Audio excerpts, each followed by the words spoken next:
Good morning everyone, welcome back to today's vlog. I thought I would just have a coffee, so grab a tea, a coffee or whatever drink you would prefer. And I thought this morning I would just discuss the books I've been reading and the books I'm going to read. So this is the pile of books I've recently read, this is the pile of books I'm currently reading, and then this is the one book, actually you can't see it behind that plant, but this is the one book that I will be reading, so I'll just leave it there. In my previous videos I used to read a lot of self-help books and spirituality books and, you know, mindset and all that stuff, but honestly I have been really loving novels, and I used to read novels when I was a kid, when I was younger, so it's like I've connected back to this self that, you know, was reading novels. So I've really been enjoying, like, absorbed into amazing stories by really good authors. I'm going to explain the books I've been reading. This was a really great book, Princess Stepping Out of the Shadows. This is by Jean Sasson, and it's about the royal family based in Saudi Arabia, and sorry if I didn't pronounce that right. If I didn't, just correct me in the comments, but it's about the royal family, particularly about the princess in the family, and it's more of a glimpse into the royal family, and this was kind of like the first Middle Eastern Arabic book that have got in my collection, just because I'm half Lebanese, so my dad's side of the family is from Lebanon, so I really like learning about the Middle Eastern culture and that part of the world. Like, I'm just going to say, you know I'm very privileged here living in Australia, but I just feel so connected to the culture anyway and the lives, but it's horrible, like, reading about, you know, what all the Middle Eastern people, Arabic people have gone through from all of those parts of the world. So yeah, but I just enjoy reading about the culture anyway. It tells you a bit about, like, the past, you know, back in time, what used to happen, particularly with women in Saudi Arabia, and how they didn't have, you know, as many rights. Another one is, this is a herbal book, Plants for the People by Erin verinder, I think that's how you say it. It's a beautiful book. I'll just show you some, like, illustrations. Just a beautiful book about herbs, tonics and potions, and, like, it's just beautiful colors and photos. It tells you a bit about each herb, some recipes, how to use them, the healing properties, which is great, but I mean, I'm trying to downsize at the moment, so this is actually for sale on my Depop for anyone who lives in Australia, so that's been great. Another one, I've read one of his previous books. This is Paulo Coelho. This is the Zahir, and actually I just purchased The Alchemist, which everyone just raves on about, so I bought that secondhand, The Alchemist. Alright, moving on. Okay, this has got to be one of the favorites in this pile. This is by Khaled Hosseini. He is the author of the Kite Runner, which is the one I'm actually reading, but this one is a thousand Splendid Suns. These stories actually are based in Afghanistan, and as terrifying and brutal as his stories are, they are absolutely amazing stories. He's got great storytelling. This is probably one of the best books I have read for such a long time, and I will probably be, like, holding on to his books. He's got another one which I'm trying to source secondhand. I actually cried in it too, so yeah, I'm definitely gonna, like, reread this. Highly recommend. So getting onto the pile that I'm currently reading, I'm currently reading these two books.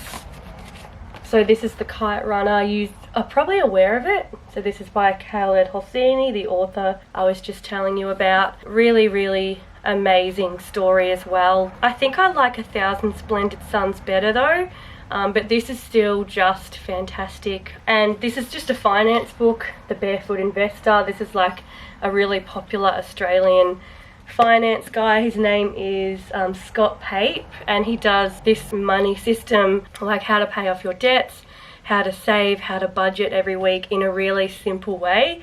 So you guys know that I've been in debt, and I'm still in debt, and I'm just trying to really get on top of my finances, which I've done so well. So I'm about halfway. I like to be kind of on track with my money and spending and everything, just because, you know, things are about to get serious, especially when we start paying off these land, you know, installments. I pretty much read every night after work. I make a chai tea and I just read. Sometimes actually I'll read in the morning, so if I wasn't filming today I would most likely be reading outside, or if the weather was like pretty cold I love to read in here, you guys know. This one, so this is the one I'll be reading next. So it's just it's by Arabist, author, poet, photographer Gertrude Bell. Was born in 1868 with a world of privilege and plenty, but she turned her back on all that for passion for the Arab people, becoming the architect of independent kingdom of Iraq, seeing its first king. It's supposed to be a really great book.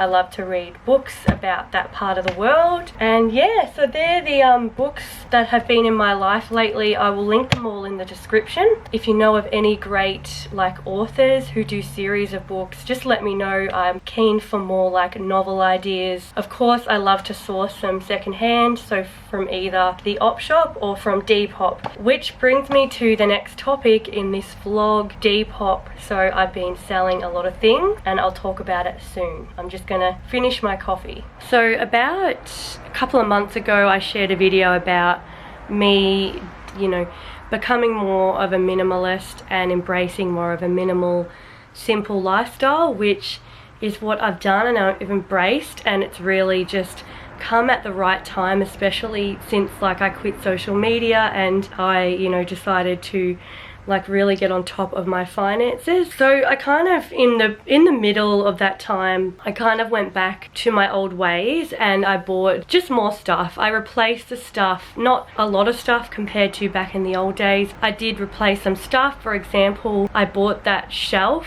to go in my bedroom, which I've actually moved now, and I'll show you in a second where I've moved it. But I felt like there was too much going on in that space.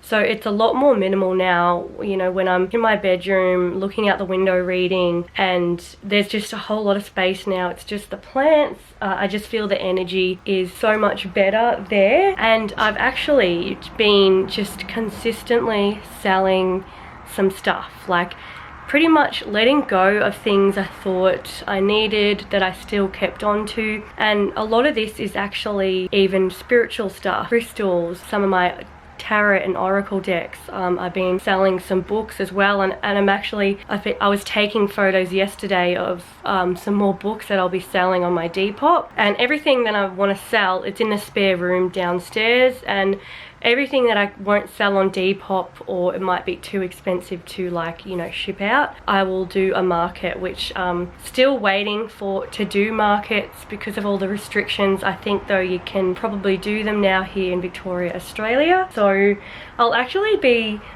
filming a video soon about reflecting like kind of on the old me versus now, like how much I've changed, which is quite interesting. I've changed a lot, but I feel a lot more free now, a lot more at peace, calm. It's just great. I'm just at that time where, yeah, I'm just kind of letting go of old things, and then by the time I get to move to this new place, which won't be for a while now, because as you've seen in the last video, it is just literally a paddock. But I feel like the things I will buy now will be a lot more intentional, a lot more mindful. Like I think about things a lot more now before I buy them. I think about, do I really need it? How much value will it bring to me? The spare room is an absolute mess with all my stuff that I've got that I use for packing. So, and the rest of my morning, I'll probably just spend some time outside in the garden, and I don't even know, every morning is so different now. So don't mind the mess, sorry with all the blankets, but this is where I moved that shelf, by the way, the little shelf that was in my room. We actually had this big shelf just here, and it was just cluttered with so much stuff, which I decluttered and I moved and everything, and now it's just very basic. I think it brings us so much more space and energy. So that's pretty much where I sit and read every night, or, you know, I watch something on my laptop. Last night, you know, I woke up, I sold this. I'm letting go of this Congo Citron. I feel like it just needs a new home. And I also sold this coat as well, but I sold another top too, but I'm just going to give them another wash just in case. I just feel like it's good before you sell things, just give it an extra wash before you give it to the new home. But This one will be on like a very delicate wash as well. So this is where I keep all my stuff that I'm selling.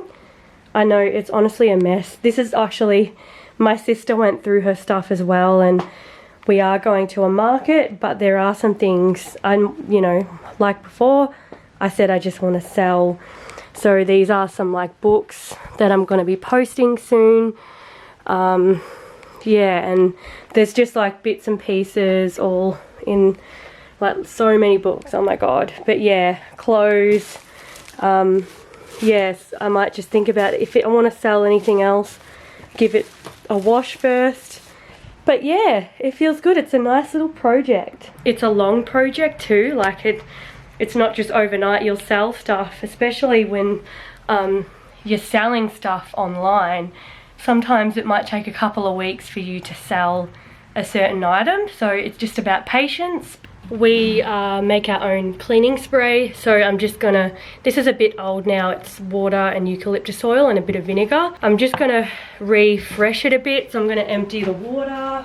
We'll probably pour it away because you don't want it like sitting there for ages. First of all, I'm gonna do a little bit of vinegar, great natural cleaner. And then I'm gonna add some oils. This is actually an insect repellent oil, but it smells really nice. It's got like lemon, tea tree, rosemary, citronella, lemongrass. It's really nice. And then some lemon. Really great cleaner too.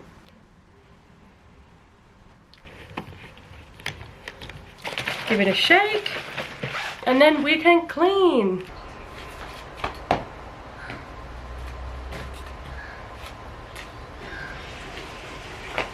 So I just wanted to explain how I use calendula. These have been drying out for probably a week now. They had a lot of bugs on them, so I had to leave them outside, and I've just like looked through them and they look all good. And this is the calendula I've already like harvested and jarred. The main thing that I use calendula for is just to put in herbal tea. It's great for your skin. It's great for soothing and calming, and it's also great in skincare, like baby products, but also for adults as well, for like calming, for sensitive skin. So I might, if I get enough, I might even make like a nice little calendula cream or balm or something like that, and use the rose petals I've got in the garden too. And I'm actually making kombucha at the moment, and you can put herbs, flowers and stuff in your kombucha batches too.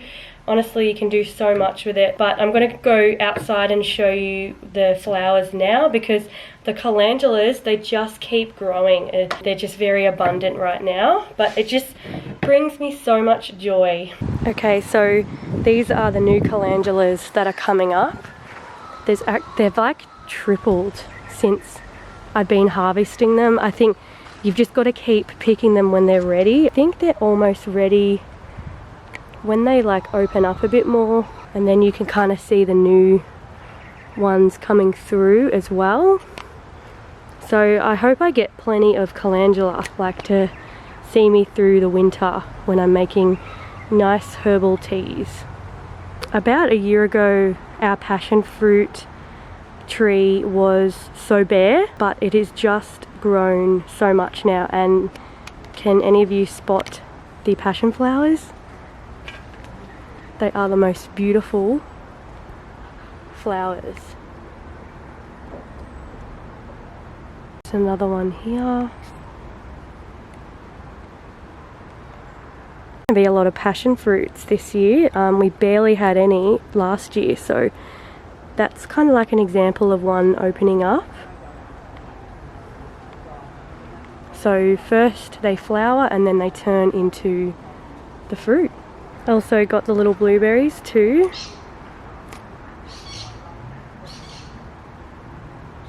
And we've been waiting a while, but this is the chamomile, and I only just realised the other morning that they're starting to flower. That is so amazing. So that's how a chamomile plant looks before it flowers. So cool. Thank you for watching today's vlog. I hope you enjoyed spending the morning with me. Like I said, every morning is just so different. I'm always just busy with different things around the house or the garden, or just things, little projects, I guess, that I'm working on. So if you would like to see more videos, more in-depth videos as well, more chatty videos, definitely join my Patreon. Check it out if you like. It's as little as $3 to $6 a month. But if not, I will see you in the next video. I love you all so much. Bye.